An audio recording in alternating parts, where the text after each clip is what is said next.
MIDA Hall for hosting a fundraiser, bluntly saying that it was for a teenager whose parents left her homeless? Her parents are furious. My youngest daughter is a senior in high school. One of her best friends, Lily, just turned 18 as the school year was starting and her parents kicked her out of the house that same day. My daughter told me she was sleeping on different friends' couches and talking about dropping out to work a job. So my family took her in so she could finish school. I just can't imagine a parent kicking their kid out like that. So after we did that, my daughter and Lily decided to have a community barbecue/bake sale to fundraise for some money to cover food and housing expenses. It wasn't anything I ever asked for, but the girls wanted to do something to contribute for groceries and bills. The girls made flyers and little promos for social media, and they were pretty straightforward about what was going on. They said, community barbecue/fundraiser for Lily, and a note from Lily saying, as you may know, my parents kicked me out of the house and cut off any financial support on my 18th birthday, leaving me homeless with no money or car. The Smiths gave me a home, expecting nothing in return except I stay in school and graduate. I wanted to do something to give back and pay my own way. Anyway, I shared that on social media and so did the girls, and a lot of their friends at school. The barbecue was a huge success. Almost all of our neighbors came by, and so many kids from my daughter's school and a lot of our family and family friends. The girls ended up raising several $1,000s, which I ended up putting in an education fund for Lily, where I'm also putting stuff like the cash she gives me from her job for groceries, and stuff like that. I'm planning on surprising her with it closer to graduation. Anyway, Lily's parents are irate. They saw that I posted a flyer on a community Facebook page and most everyone in town saw it. I got a call from her dad screaming into the phone at me for slandering their family online, which I felt like was such BS. I told him to either buck up and act like a parent ought to or lose my number. He started yelling on the phone again, so I hung up and blocked his number. Then I got a bunch of calls from another number. It was Lily's mom, getting angry at me about how I don't know what she and her husband have been through, and it was trashy of me to be begging the whole town for money for myself and acting like it was their fault. I was like, well, it was your fault. And she got so angry and said that she and her husband had given her daughter everything, and that she was ungrateful, which I feel is BS because they ain't even giving her a roof over her head. Am I the a-hole for letting my daughter and her friend who was kicked out at 18 host a fundraiser that was very blunt? Said it was to raise money after her family kicked her out? Now for the top comments. Not the a-hole. Frankly, that's just a horrible thing for a parent to do. If they don't want to get slandered, maybe don't kick your child out the instant they become an adult. As many people have pointed out, it isn't actually slander against the parents if it's true. I used slander for lack of a better term. The idea that kids magically become adult the moment they turn 18 is such BS. These awful parents were only acting as parents because they were legally required to be. The moment their child was legally an adult, they felt like they were off the hook. I'm sure their daughter is better off without them, but what a difficult journey that is. Loving parents try to make their kids' life better, not worse. Not the a-hole. They're just annoyed they've been called out on their horrible behavior, and now everyone knows about their crappy parenting. They're ashamed and angry that they've been exposed, but they're putting the blame on you instead of reflecting on their own issues. You could end a thread right there, honestly. They kicked an 18-year-old out on day one of adulthood, unprepared in the slightest. Unless she's the worst person ever. That's absolutely messed up. Not the a-hole. Imagine kicking your high schooler out of the house and then getting upset at people trying to help her out. They're probably angry they can't get their hands into fundraiser money. Right? They sound like the type of parents who think their daughter owes them something since they gave her life even though she didn't ask to be born. Infuriating. Next story. Am I the a-hole for embarrassing our female coworker? Both my husband and I work for a dispensary as co-owners and managers. He is inventory manager and I'm kitchen manager, though up until last month I was at a different shop. I recently got the transfer approval. In our shop, we only employ 11 people, 3 women including me, and 8 men. One of the women is the owner's wife and she handles the finances while the other woman, Jen, handles the front end. Now, to be blunt here, Jen is a smoke show. Drop-dead gorgeous young lady, and to be blunt again, all the men here drool over her. Probably my husband included. I mean, even I drool over her, let's be honest. But she's also, I don't know how to put it. She runs through the men here. She has already dated or hooked up with 3 of them, and recently her eyes went to my husband. I'm used to this type of behavior because my husband is also a solid 10 on a bad day. But she also knows he is married, so there is definitely a disrespectful aspects of things there. However, she did not know that I was his wife until this morning. So my husband came to me yesterday and was like, "Listen, Jen has been trying to take breaks with me, and she often gets into my truck without asking whenever she sees me sitting outside, asking that I smoke her up and being flirty, as in touching his arms and legs type of thing." So I asked if he wanted me to handle it, and he said, "Please, but don't be rude about it."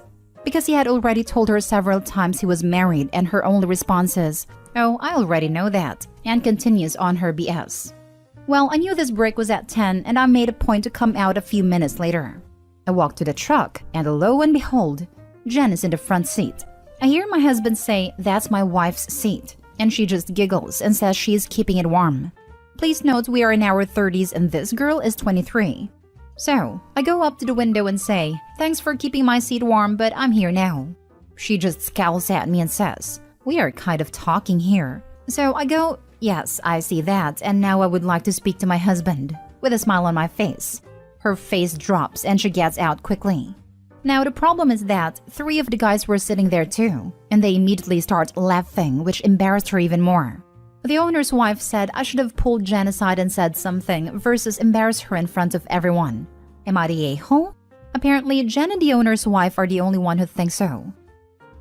Not the a-hole. Wait, so your husband directly told her to stop her behavior. It was unprofessional/unwanted.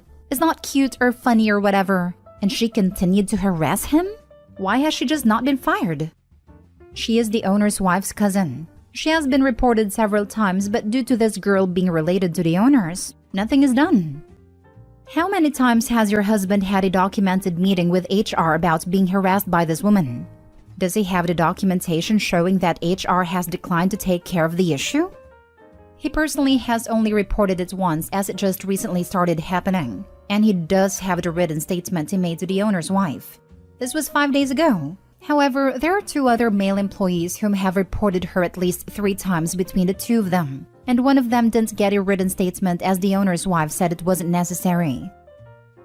Next story. Am I the a-hole for turning away a friend after he showed up to my birthday dinner without RSVPing?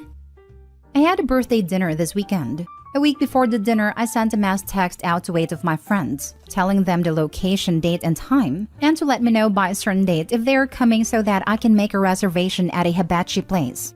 Most people said they could come, one friend said they couldn't make it, and another friend never responded. A couple days later, I was talking to one of the friends I invited about the dinner, and they said they thought the friend who didn't answer was coming, but they weren't sure. I said that he needs to RSVP, so I have the exact head count for the reservation. I never heard from the friend who didn't respond, so I made a reservation accordingly. I should add that before I made a reservation, I texted in the mass text chain with, "Last chance to RSVP as I'm making the reservation at this time today." The day of my dinner, the friend who didn't respond showed up right as the hostess was asking for the name of the reservation. I told her that we had an extra person show up, and I apologized. She looked to see if she could place all of us, but was unable to find a place to accommodate an extra person without us having to wait 2 hours. So I told a friend who didn't RSVP that he could not join us for dinner.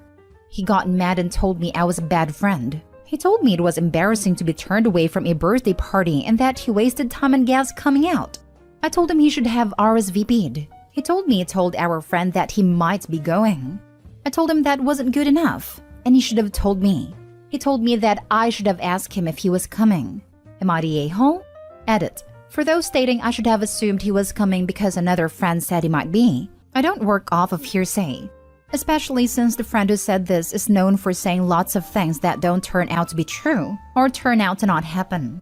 I never take what they say seriously. Now for the top comments. He got mad and told me I was a bad friend, says the guy who didn't RSVP 2 times. He apparently told me he told our friend that he might be going. Even then, he was not sure if he was gonna come. He told me that I should have asked him if he was coming. What does this guy think an RSVP is? Does he want someone to take a paper slip with, "Will you come to my birthday dinner?" Tick yes or no? Someone like this is not a friend. Not the a-hole. Cut him off from your life. You don't need this toxic and manipulative embarrassment of a human being for a friend. He told someone who wasn't involved in making the reservation that he might be coming. He didn't even mention it to Opie. He clearly was just digging himself into a hole by blaming Opie and couldn't even see it. Nice friend. Actually, I'm thinking he was hedging his bets. He didn't know if he was going because he was waiting to see if he had any better options for them. He didn't, or his first choice fell through, so he just went with a backup option. Not day hall. He had 2 chances to RSVP. He ignored both. That's on him. Not day hall. You ask people to RSVP. He didn't. You didn't include him in the reservation. End of story. Telling another friend he might be coming is not an adequate RSVP. Or actually not an RSVP at all. I was like Opie's friend back in my 20s. Can't speak for the friend, but for me, I was really distracted all the time and unable to make a commitment. Until my friends let me know that my behavior was not okay. I just went along my merry way, being obtuse and rude but without ill intent. I'm not saying this to excuse Opie's friend, more to point out that Opie did exactly the right thing by drawing a line in the sand. Best case scenario is that Opie's friend is just flighty, and not a true fundamental a-hole, and he just needed a kick in the pants to shape up. Hopefully this will do the trick.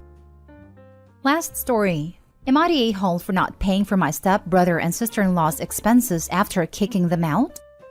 I, 29 female, was hosting a party for my mom and stepdad's wedding anniversary. I flew out my 3 step-siblings and their partners to all spend a week in my city, and then on the weekend we would have the party. I and my husband live in a pretty small flat, so there wasn't enough rooms for everyone to stay. So we offered for my stepbrother Mark and his partner Fran to stay on our yacht for the week. No one in our family likes Fran, because she's a militant social justice warrior and can't keep her opinions to herself, and she's always no general etiquette. So the week went on with Fran making out-of-pocket comments about our city and lifestyle, which was expected but still annoying. One night, me and my husband were attending a party and I didn't really fancy inviting Fran and Mark, but we did. And surprisingly everything was fine, though we didn't see them for most of the evening. We invited a few people back to our yacht for an after-party and of course Mark and Fran were there. Fran was quite intoxicated and started again making inappropriate comments that were making people feel a bit awkward. One of our friends was telling a story about how he did something funny that incurred a fine. Fran got upset and said how the fine he had paid was more than most people make in a year, and he should be ashamed to be happy to throw that much money around. She said she was sad to see the amount of money being spent in our city and how ungrateful and wasteful we all are. Cue awkward silence. I jokingly said that next time Fran should take herself camping because I didn't spend the money to fly her out here, treat her to dinners and parties and yachts for her to be sad.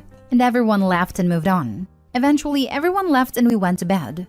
The next morning, I told Mark and Fran that I was humiliated and horrified by her behavior, and I wouldn't have people being disrespectful to me while staying on my property. Of course, they were still welcome to come to the party and the flights home were taken care of, but they couldn't stay on the yacht until the party. I probably would have relented if there had been genuine remorse from them, but Fran doubled down on her attitude and I'd had it. After a brief argument, they left and went to stay in a hotel. The party went off without a hitch. We were all keeping the peace for parents' sake. A few days after they'd gone home, they sent me a bill for their hotel stay, saying that since I'd kicked them off the yacht, I should pay for their expenses. I sent them a response telling them where they could put their bill. This made the rounds and my parents are now asking that I pay the bill, as it was a lot of money for them and not for me, and they came on holiday with the expectation that they wouldn't have to budget for accommodation. I said they wouldn't have had to if they'd had an ounce of decency, and that I won't be paying. But my parents are begging me so that it doesn't impact Mark and Fran financially. Am I the a-hole? Edit. Since this is a point of contention, yes, we did ask Mark and Fran if they were okay with the after-party. Mark in particular was a fan of someone coming to the after-party, so was very enthusiastic about it. And Fran said yes also. Had they wanted to go to bed, we'd have gone elsewhere. They came on holiday with the expectation that they wouldn't have to budget for accommodation. Well, you invited them and accommodated them with the expectation that you wouldn't be inconvenienced or humiliated by their disrespectful, sanctimonious behavior. So they should just learn to live with their disappointment just as you do with yours.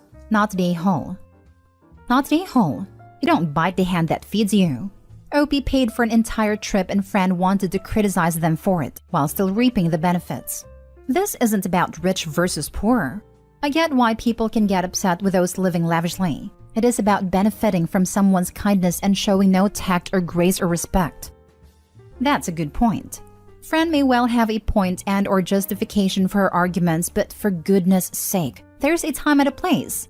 Spouting off about yacht-owning people being evil whilst on said yacht is kind of stupid. That said, I'm a bit confused why someone has a small flat but owns a yacht. I feel like yacht-owning people would live in some kind of large home. But what do I know? I'm not one of the yacht-owning people. Just about the yacht thing, in our city it's pretty common. Property is super expensive. And even if you have an obscene amount of money, you won't get the kind of space you would find in New York City or Dubai, for example. They just don't build like that here. So our apartment is quite pokey. It is a 5-bedroom, but with my other step-siblings there and my husband using one as an office, we didn't have any spare space, and the rooms aren't ones where you could double up. That said, even this apartment was multiple times the cost of the yacht, so the yacht wasn't out of our means of spending. And it's the same for so many people here. Info. One of our friends was telling a story about how he did something funny that incurred a fine. Would someone who doesn't own a yacht consider this a funny anecdote? Or is that a question you can even answer? Yes, it wasn't funny, haha.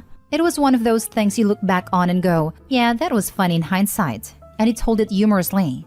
But it wasn't an out of touch, I backed my Lambo into a lake kind of thing. It was something that could have happened to anyone. And it's only because of the job he does that he got a fine from the association that his job is under. Other people do things like he did all the time, and there was no fine. Am I the a-hole for not telling my parents that the event they were missing was my wedding? Buckle up, guys. This will be kinda long. So I, 27 female, have a younger brother, Mike, 21 male. He is the definition of a man-child and a mama's boy. Always complaining, always expecting others to bow to him, just overall an a-hole. Ever since he was born, my parents fussed over him for everything. He's not special needs or had a traumatic birth or anything of the sort. He was just born, and my parents completely discarded me. My mom, 50 female especially. She went from a loving mother to one of those boy moms that people make fun of on the internet. My father, 50 male, still showed me love and support, but has always been too much of a coward to stand up to my mother and let me win at least once. The only one who stood up for me was my grandpa, 76 male, who always called my parents out on their BS and never liked my brother.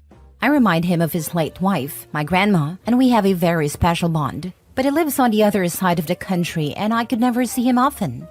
Mike knows how our mom prefers him and loves to shove it in my face. Because of this and his behavior, we've always been at odds.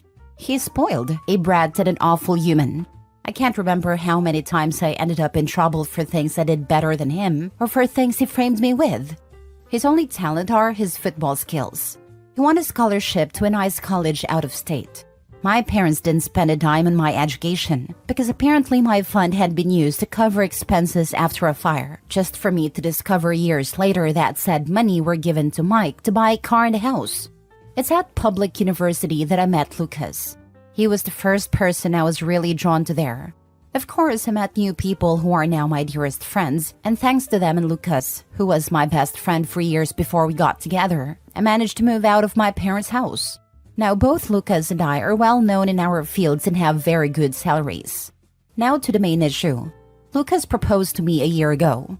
We're very private people, so we didn't post it on social media or anything, and when I told my parents, they dismissed it with, "That's nice." I'm starting to think they downright didn't listen to me at all. We decided that we wanted a nice but simple ceremony and reception with our friends and relatives. Lucas convinced me to invite my parents and brother, but they never responded to the invite. And whenever I went to visit and began to talk about my wedding, without mentioning it was a wedding, my mom would always speak over me and my brother's accomplishments and wild adventures. At one point, I got fed up with it and interrupted my mom to tell her that there was an event I was planning to organize, whose date was unmovable. She told me that they couldn't attend because my brother was playing the last game of the season that very same day and wanted them to be there. This favoritism didn't surprise me. They missed my ballets, shows, and both my high school and university graduation for things about him. At this point, I wanted to be petty. I told both my parents that it wasn't a problem to miss this event, purposely omitted the fact that this event was my wedding, and didn't insist further. Flash forward to a few weeks ago, I got married. It was perfect. My family, Lucas's family, and our friends were all there, and we had a blast. My grandpa was happy to give me away, and it was just perfect. My relatives asked me multiple times why my parents weren't there with us. I was honest and simply said that they had my brother's game to attend and couldn't come. They gave me a few looks, and my grandpa was visibly angry for a while, but otherwise nothing strange happened. After the reception, Lucas and I left for our honeymoon and were phone-free for the whole duration of the trip. But once we got back, we discovered that a crap storm was welcoming us home. I turned my phone on and was unable to even unlock it before a storm of notifications popped up. Most of them were from my mother and brother. Mike called me all sorts of nasty names and insulted me because apparently one of my paternal aunts posted the photos of the wedding on Facebook and captioned it with a very obvious dig at my parents, especially my mom, for missing the wedding. The post apparently went viral in my parents' community, and they've been publicly shamed for their mistreatment of me. It also turns out that my grandpa personally visited my parents to go on a tirade to shame my father, his son, to the point of tears. And this seemed to be my father's breaking point, because he was so distraught for missing his only daughter's wedding and for his father's disapproval that he finally rebelled against my mom and is threatening divorce, unless she makes it up to me. I think that's the reason why my mom has been spamming my phone with messages, at first insulting and threatening and then downright pitiful, full of begging and pity parties. Now I'm at home with my husband deciding how to approach the situation. Most of my relatives, even those I didn't invite to the wedding, reached out to apologize for what I went through and to claim they had no idea this was happening at home. Can't blame any of my relatives. They all live with my grandpa on the other side of the country or in another state. But my mom's sisters and friends are belittling me for not telling my mom about the wedding, because now she's inconsolable at the thought of having missed my wedding. Personally, I think she just claims that to save face, but I'm not sure. The latest messages from my father and mother seem extremely saddened and hurt for missing my wedding. Now my family's divided on 3 fronts, the majority who is sticking by my side, my maternal aunts shaming me for hurting my mom's feelings, and my maternal grandparents who are adamant that I forgive my mom in light of her atonement. My best friends are telling me not to listen to them. So Reddit, am I the a-hole? Edit, thank you so much for the feedback and love. It's overwhelming. I'm going to address the popular questions here. 1. I did inform my parents about my wedding. I sent traditional on-paper invites to all my guests and was notified that all invites had reached their addressees. I did not receive any answer from my parents and Mike, a few very distant relatives, and some people on Lucas's side. I did reach out to all of them through message to double-check, and those who hadn't replied told me they couldn't come. I asked my parents and brother via text, but they didn't respond. I was left on read. Knowing them and given all the things I had to plan, I didn't bother insisting. 2. I didn't repeat the date of my wedding because I had already been told there was my brother's game. Plus, every time I insisted on highlighting my celebrations to get an answer, I was always told that it wasn't that important and to not be pissy and bother, because some things were simply more important than me. At this point, I think it's fair for me to not insist anymore. It's not worth the effort. 3. I didn't keep my wedding a secret. I avoided telling my parents that it was my wedding to see if they would be interested in the slightest. But surprise, surprise, they weren't. Despite this, I did openly talk about my wedding with my aunts and uncles. My mother was in the room with us a few times when I discussed venues or dress shops with my aunt, the Facebook post one. But sometimes my mom was on the phone, and other times she was just chatting with other people. She never paid attention. When I talked about it during reunions, she smiled and said, "That's great, dear," and then would change the subject. Radio silence on Dad and Mike. 4. I kept in contact with them because, well, all the times I tried to go no contact in the past years, I've been harassed. I tried after my high school bachelor's and master's graduations, to which they never bothered to show up for reasons involving my brother. Every time, I was shamed for daring to turn back on my family by my parents, my brother, my maternal aunts, and my maternal grandparents. I think the turning point here is that, all those times Lucas wasn't by my side. We started dating a little after my last attempt to go no contact, and now that I have him here, I feel more confident in my stance. But before that, I wasn't this confident. As I already stated, all my paternal side lives on the other side of the country and wasn't aware of how they treated me. I did try to expose my parents once at 14. My aunts, uncles, and grandpa reprimanded them. They faked being sorry. And then once home, I got the beating and gaslighting of my life for lying. After that, I kept in contact regularly with my paternal side, but omitting my parents' abuse out of fear, which to be honest still haunts me to this day. Only Grandpa knew, but he was always threatened to be alienated from me if he tried anything. 5. My parents and I are not from the same city. I live in a city an hour drive from my parents' small town, and they don't know my new address because once my brother tried to break into my apartment to steal some cash, and my mother backed him up, claiming that siblings share their goods. Now I moved, and I'll be sure not to tell them where I live. 6. My parents did buy my brother a car and a house before he even started high school. They bought him a car for his 16th birthday and a house near his college when he began freshman year. They didn't spend the money of my fund right away. They just lied to me to use it later for my brother, keeping it stored for later in the meantime. Now for the top comments. Not the a-hole. They were invited. They gave a reason they weren't attending. You accepted their non-participation. Right, they were sent an invitation. When I get invitations, they are hung on the refrigerator as a reminder, and I have the decency to respond. The parents deserve everything they get. OP needs to tell the sisters the truth. The mom is spinning it to make it sound like they were shunned by their daughter. Bold of you to assume they even opened it after seeing OP's name. Wow, I didn't think of that. It makes perfect sense. I'm going with this. Good thinking. Not the a-hole. I'd be incredibly petty and just no contact your parents and your mom's family. See how they like being ignored. Congratulations to yourself and Lucas. May you always have happiness in each other. Yes, and what atonement is the mother supposed to do? Unless she can travel back in time and attend OP's wedding and graduations, there really is no way to atone. I'd keep the whole lot no contact. They don't add anything positive to her life. I would also inform everyone about what happened to your college fund. Exactly. There's no fixing this. Some things can't be undone, and this is one of them. There's no do-over for decades of neglect as a child. I would do as said above. No contact as they add nothing positive to your life, and inform relatives about your college fund. You don't need them now, and you've never trusted them to do the right thing by you anyway, if you were in a situation where you needed support. If your parents are embarrassed, though, they shouldn't have done it. It wasn't one mistake. It was decades of choices. You've got your grandpa, and you might find your paternal aunts to step up. Now they know, and you have your husband. Not the a-hole. I cannot comprehend this. Just go no contact. Honestly, after all these years, what do you expect will happen differently?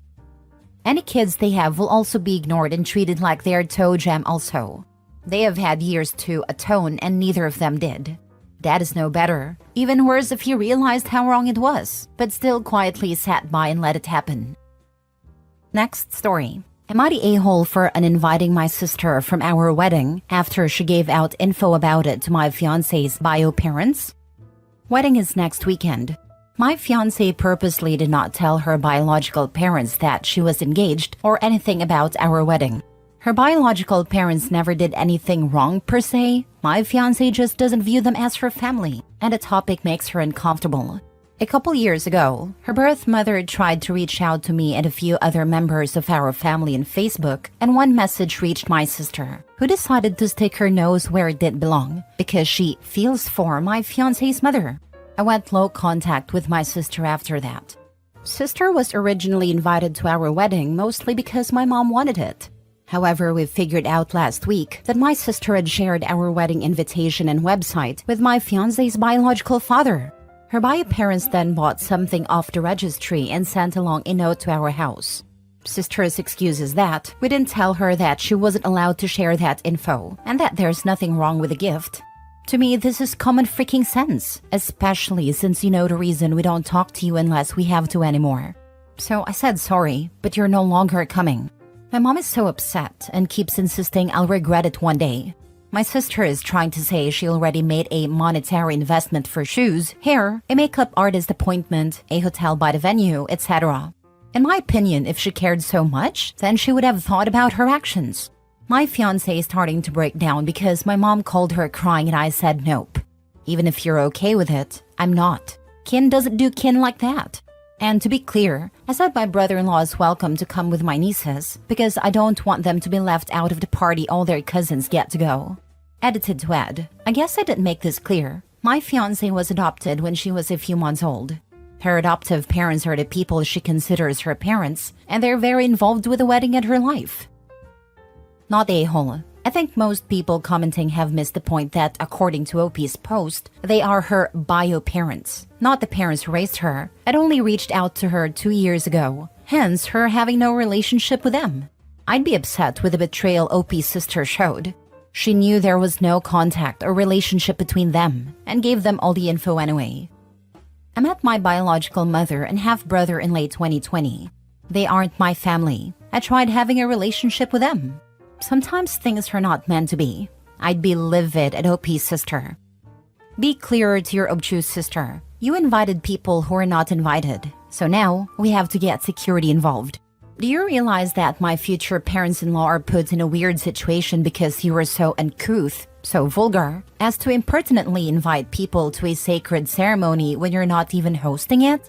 Who do you think you are? Your behavior is wildly inappropriate.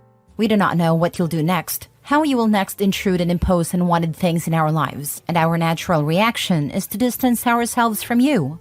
If she legit apologizes profusely, ease up and let her come, because maybe she is actually just clueless. If she's defensive, stand your ground, but those nieces aren't coming if she doesn't come. Luckily, we already had security because the venue requires it if you're serving liquor. But yeah, we are concerned about them trying to show up. I don't think my sister would, because it doesn't go along with her victim narrative if she makes a scene. She's definitely going to be vague posting the whole time though. Last story. Am I the a-hole for refusing to help my sister with her wedding planning because she didn't include me as a bridesmaid? I, 28 female, have a younger sister, Lucy, 25 female, who is getting married in a few months. We've always been close, so I was really surprised when she didn't ask me to be a bridesmaid. Instead, she chose her friends and left me out. When I asked her about it, she said she wanted to keep her bridal party small and only included friends who have known her fiancé for a long time. I was hurt, but tried to respect her decision.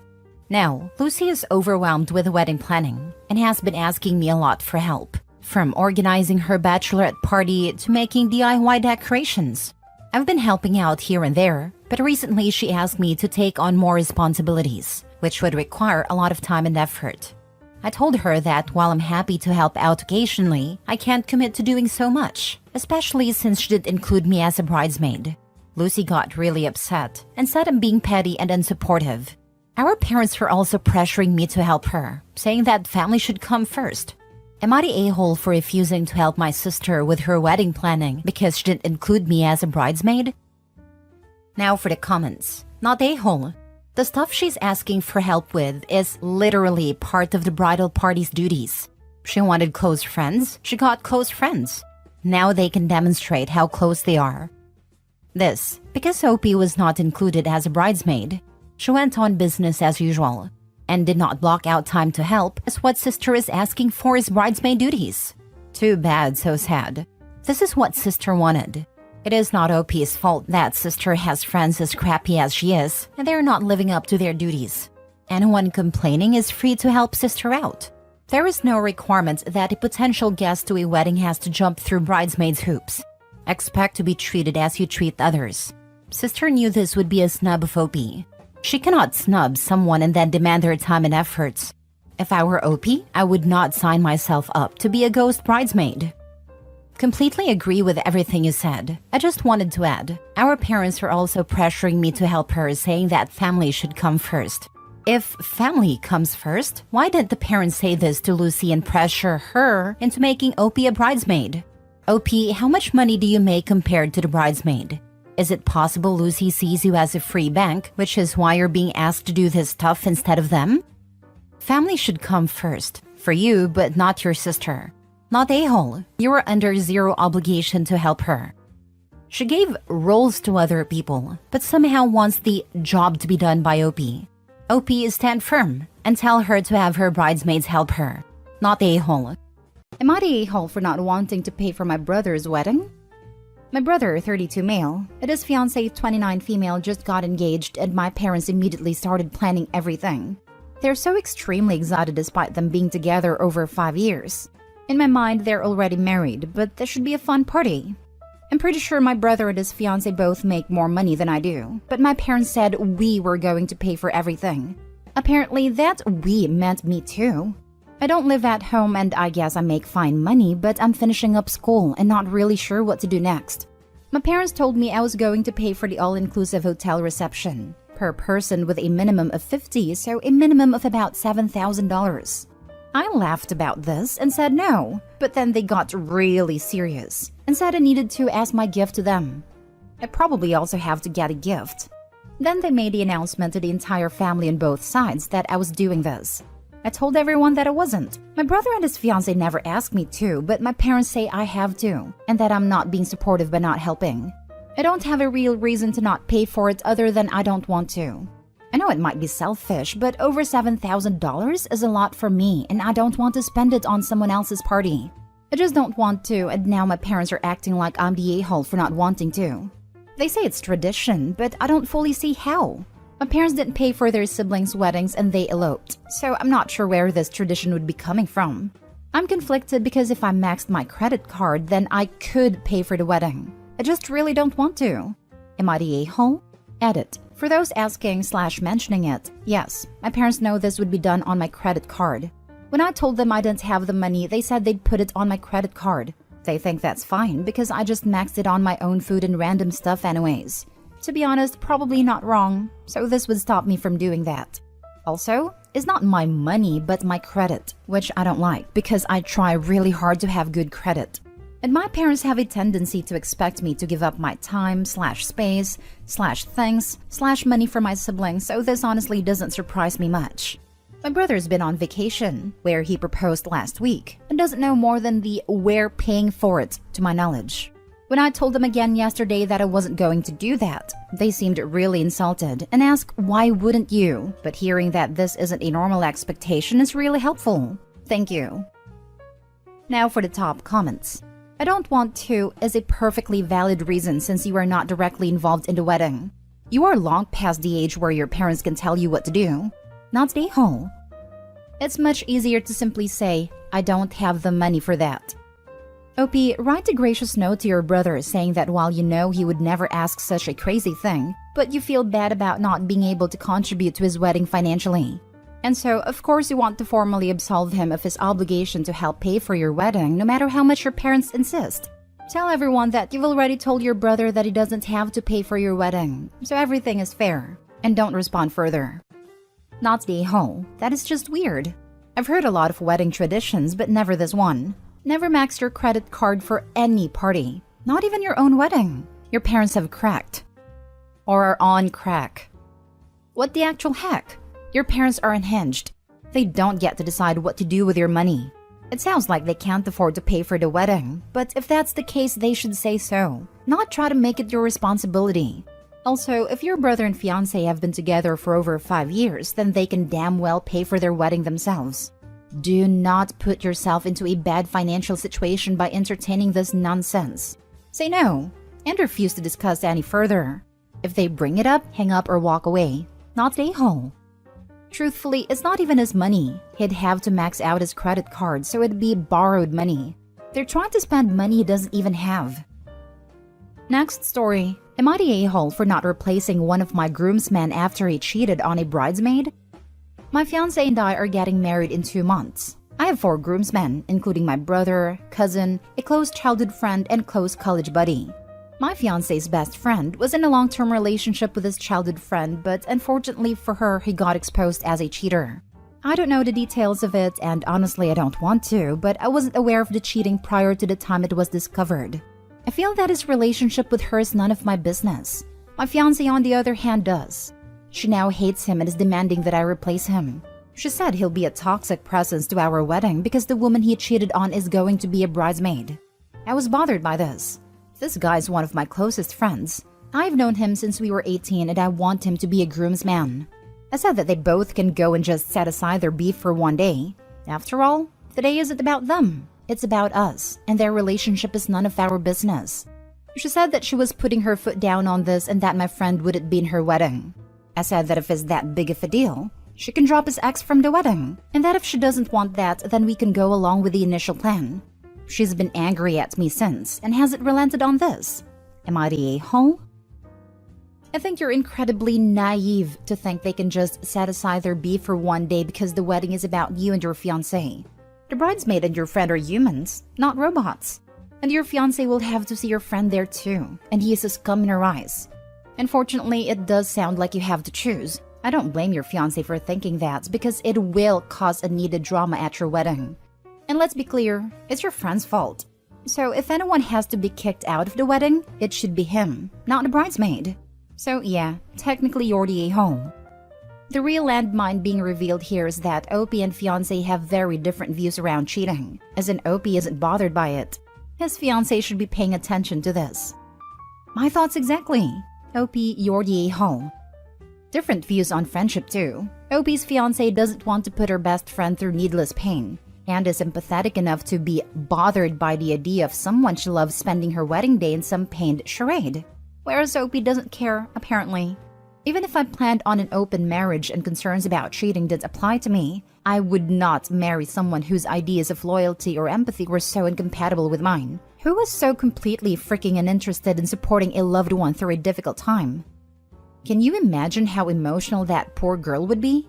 It's sick that he doesn't care at all about his fiancé and another person's feelings like that. I really hope Opie's fiancé sees this. You're the a-hole. Nice victim blaming. The cheater is the one who gets kicked to the curb. All you are doing is showing your fiancé that you will protect cheaters and give them a pass. She's going to wonder if you do that for your friends. They're likely doing the same for you. I hope she makes this her hill to die on, and she will learn whether she should marry someone who's willing to condone cheating. Edit/update. Fine, I freaking get it. I'll kick one of my best friends out to prove I'm not a cheater. Next story is titled, Am I the a-hole for telling my uncle's second wife that she needs to understand his first wife will always be important to our family? My uncle Nick was married to my aunt Lana until her death 7 years ago. They were married before I was even born, so I grew up with her. I was 15 when she died while my cousins, their kids, were 8, 7, and 5. My whole family adored Lana as though she was biologically one of us. They had known her most, if not all, of her life. My uncle met his second wife, Janet, 4 years ago. They started dating a few months later and they got married 2 years ago. Janet has struggled with the fact that Aunt Lana is still remembered by the family. We still mark the anniversary for passing. We remember her birthday and leave stuff on her grave.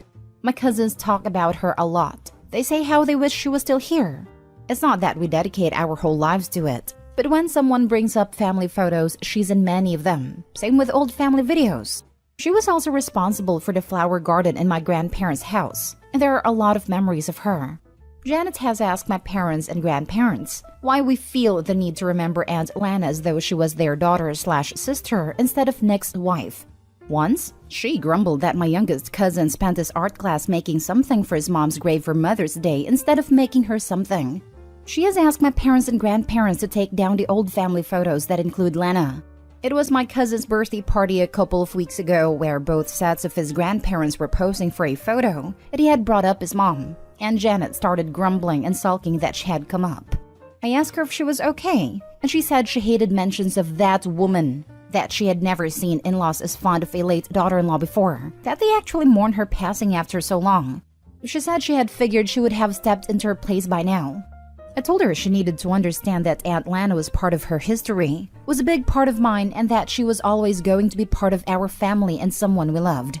I told her we could love both of them, but as long as she competes with my aunt, she won't ever be able to get close to us, because she never tries to hide her feelings, and we can't just act like someone we love didn't exist. She had a tantrum where she called me an insensitive witch. She told me that I should have been dropping to my knees and apologizing for making her feel less than, but instead tell her she has no right to expect her place in the family to be put before a dead woman. I was shocked, as were the rest of the family who were very unhappy with her, especially Uncle Nick. But I do feel kind of bad. Am I the a-hole?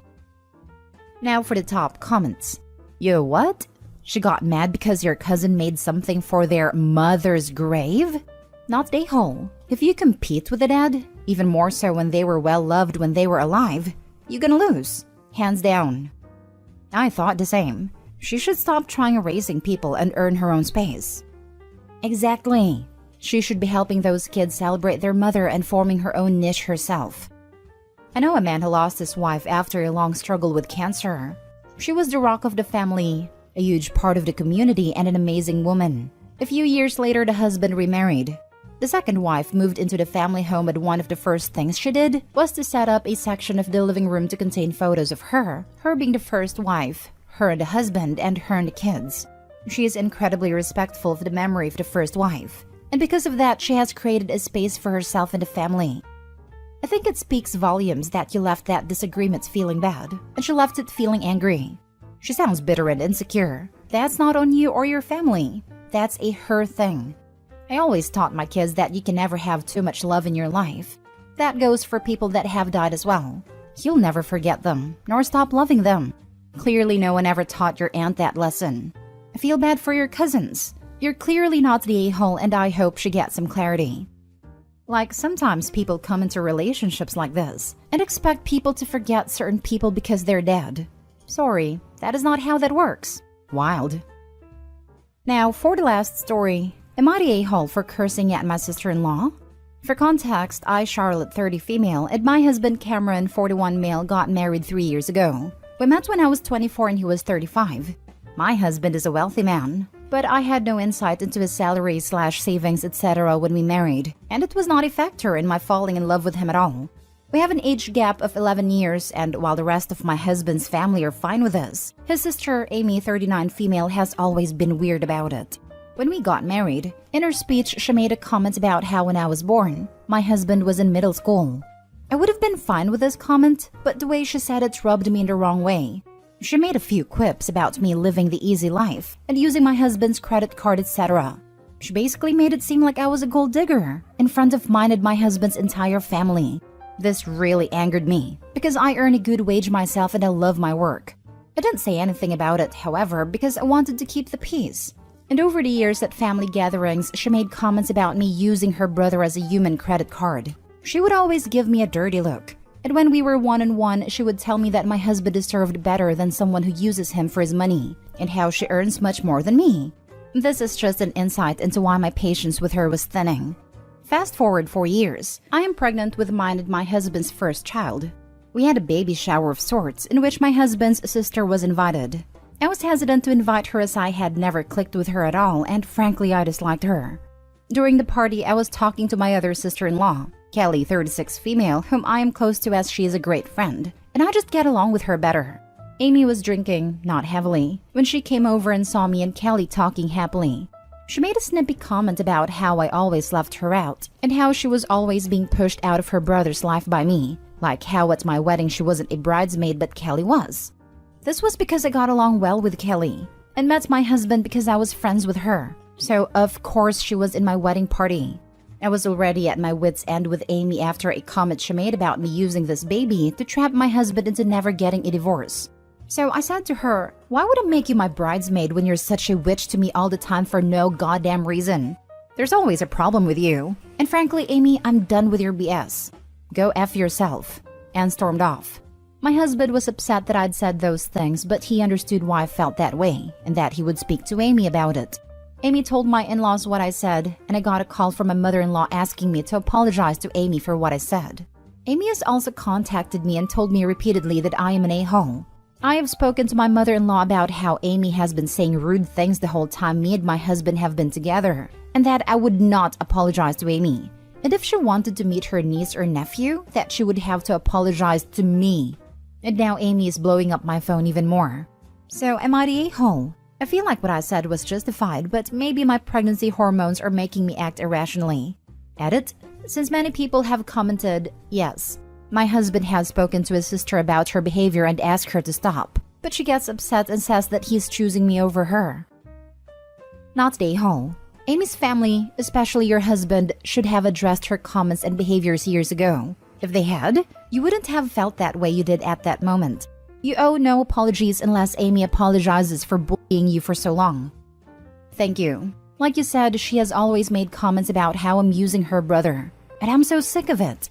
My husband has confronted her about this on several occasions, but she just brushes it off. and tells him to stop choosing his wife over his flesh and blood. Next time she says something like that, hit her with this. He did not choose his family. None of us do. He did, however, choose you as his wife. His primary family is now you and that baby, the family he chose to create. I'd be willing to bet if he actually had to choose between you, she'd lose. Warn her not to push it that far for her own sake.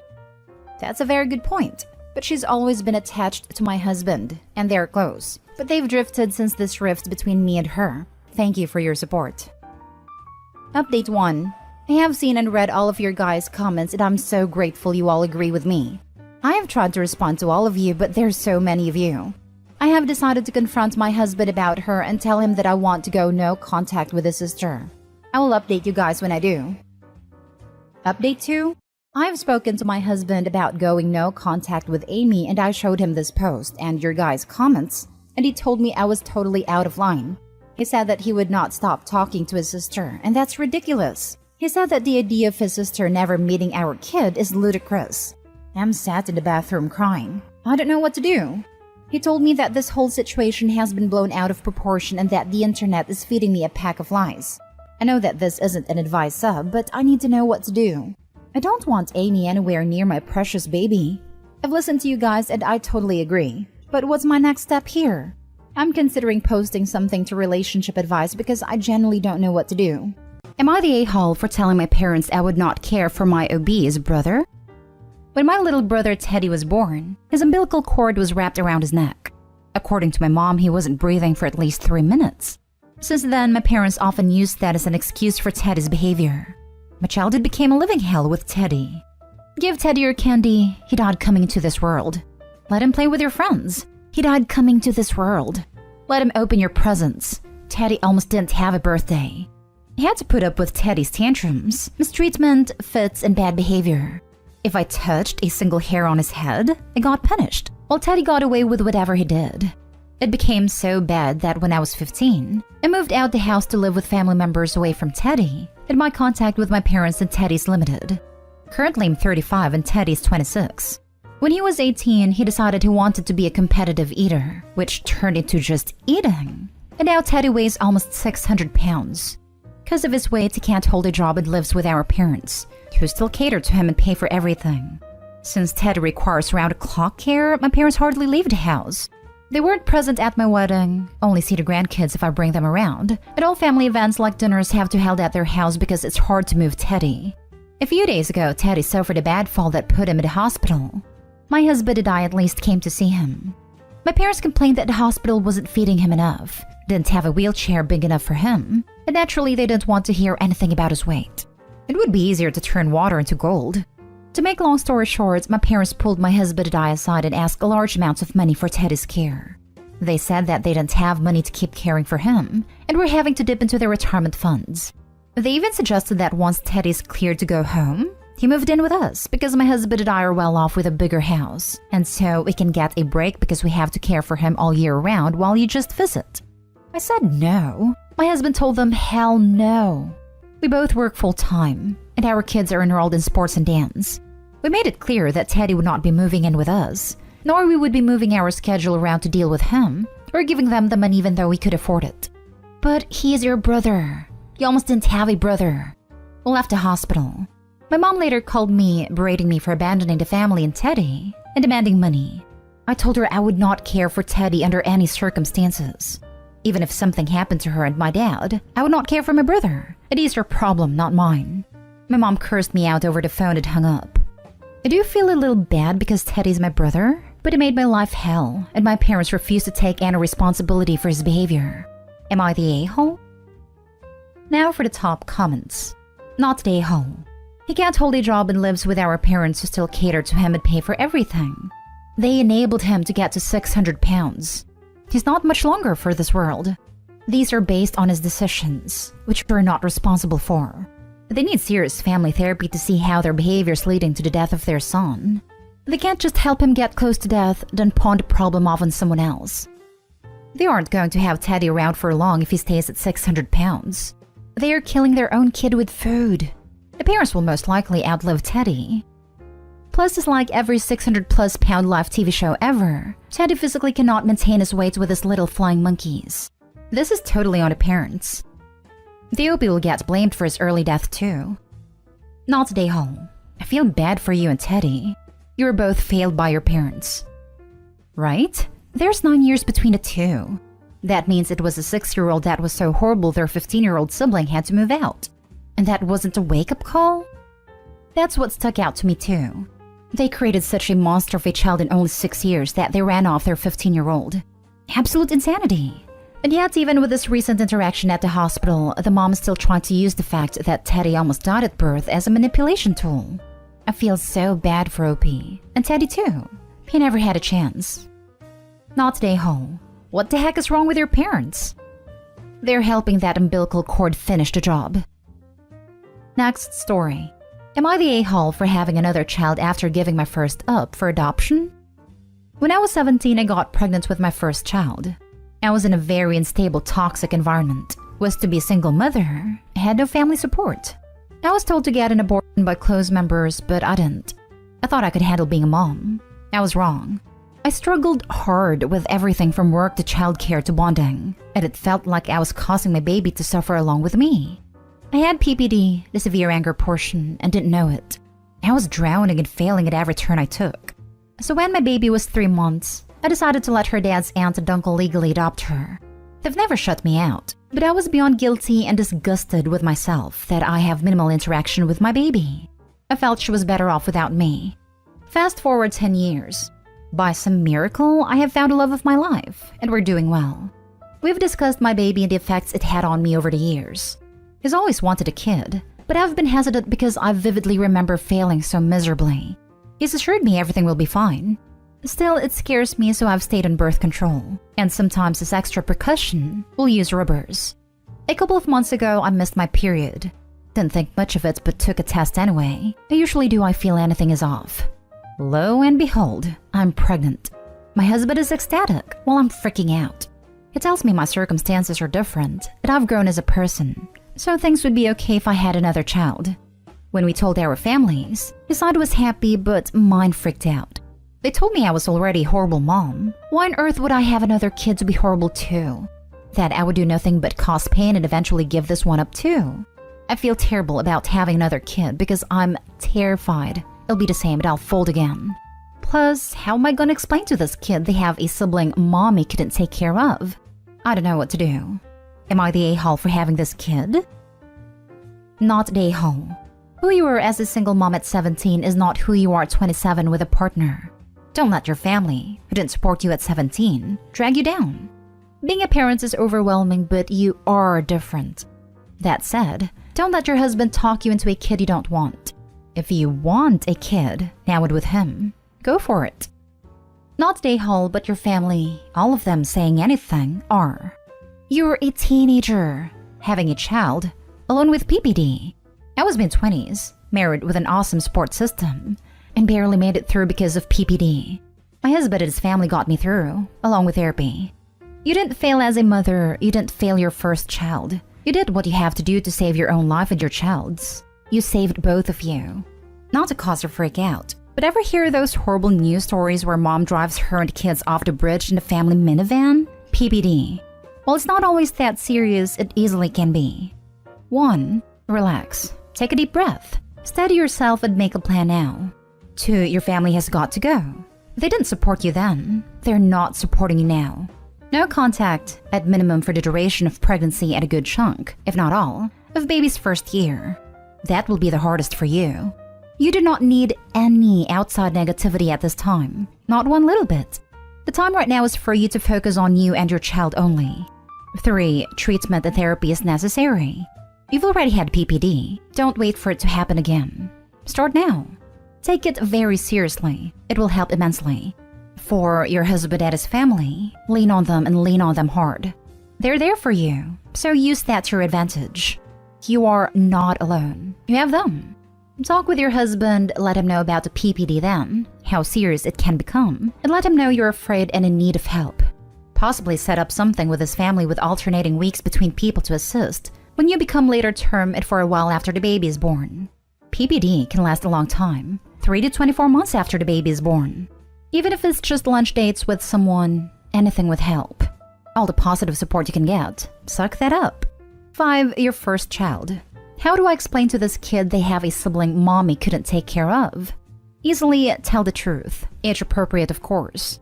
There is zero reason your first child should be kept a secret. You don't need to take out an advertisement or anything about it. But if asked when they're young, just say, "Mommy was too young. I didn't know daddy then and was unable to care for a baby by myself then." If they do not ask, do not tell them. Let them know they have a half-sibling, and let them know why. It could also be a great opening for a talk with a teen.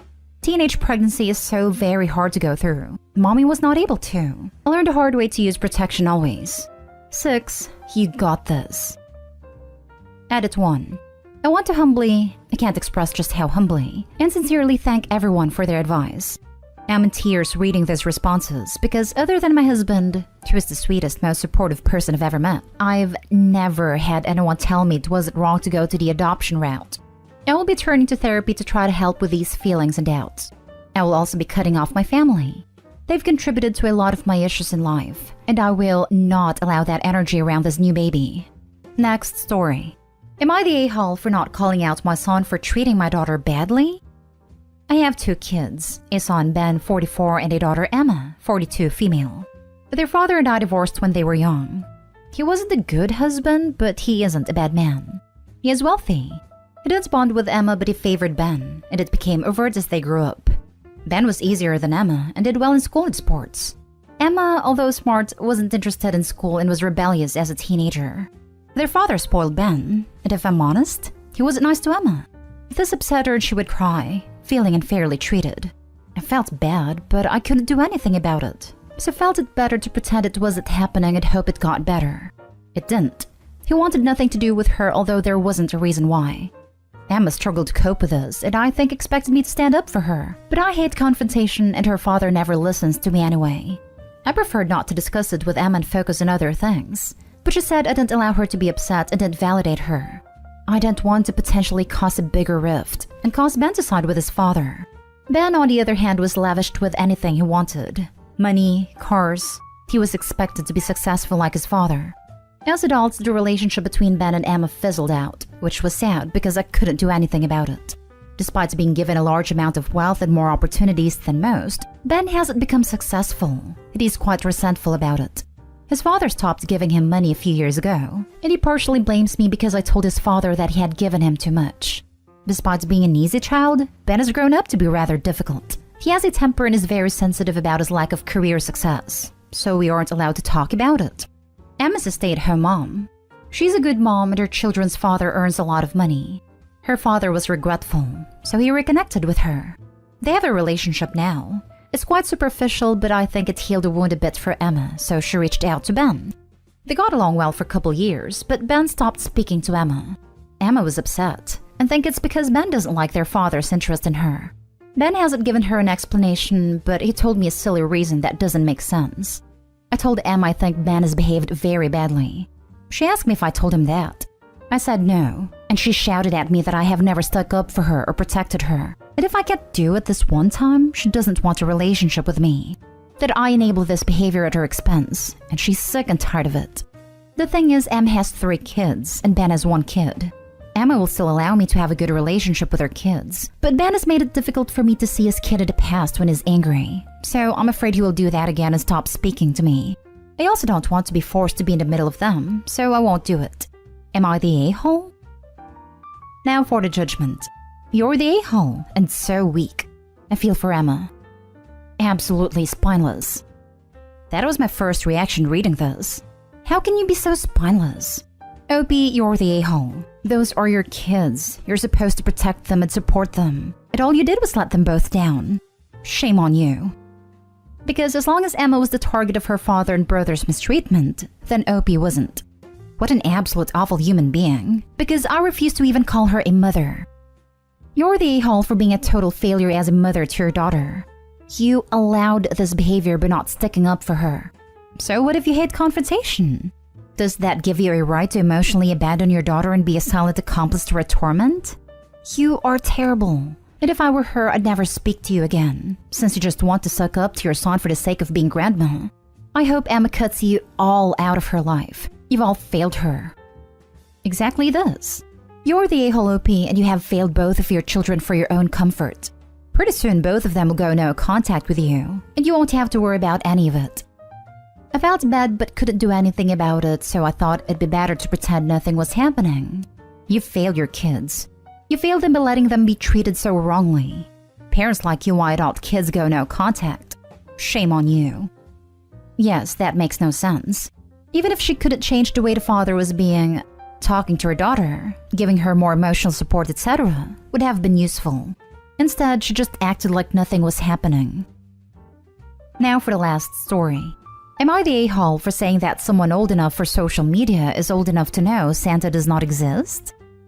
The other day on Facebook, I made a post about how it's my first Christmas as a grandma this year, and I'm excited to play Santa again as my son and his girlfriend live with me, so I'll be helping them assemble toys, wrap gifts, etc. They asked me to.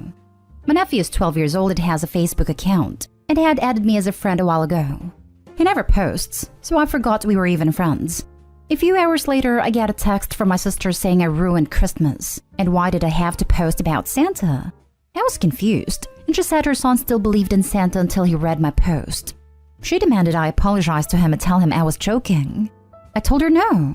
This isn't a 5-year-old who accidentally overheard, and even then I don't know if I'd feel comfortable lying. He is almost a teenager, who honestly should have known by now. If he is old enough for a Facebook account, he is old enough to know Santa doesn't exist.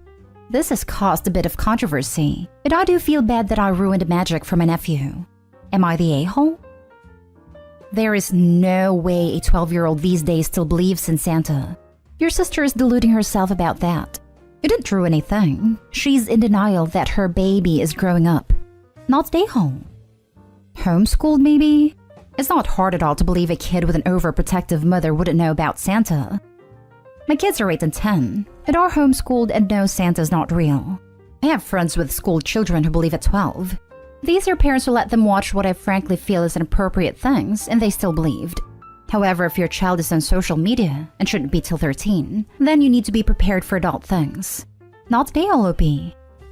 Not the a-hole, and yes, if she's still protecting his belief that Santa's real, he's clearly not mature enough to have an online social media profile. No. Mom is clearly not mature enough, being angry that her 12-year-old son found out about Santa. It's not the kid's fault that he has a dumb, overprotective mother. It's nice when preteens maintain some innocence, but if he is on the internet and social media, then how have they kept it from him for so long? I feel like they've used Santa to keep him in line and as a discipline tactic. Also, I think Santa is toxic AF, and I'm still not sure my young children are going to be brought up on him. I know what you mean about toxic. We took care to never refer to naughty/nice, hold presents hostage or base gifts on behavior. We also refuted some of the weird songs about him watching you all the time to determine if you are good or bad, because that's just plain weird. I think you can keep the tradition and the fun without weaponizing it.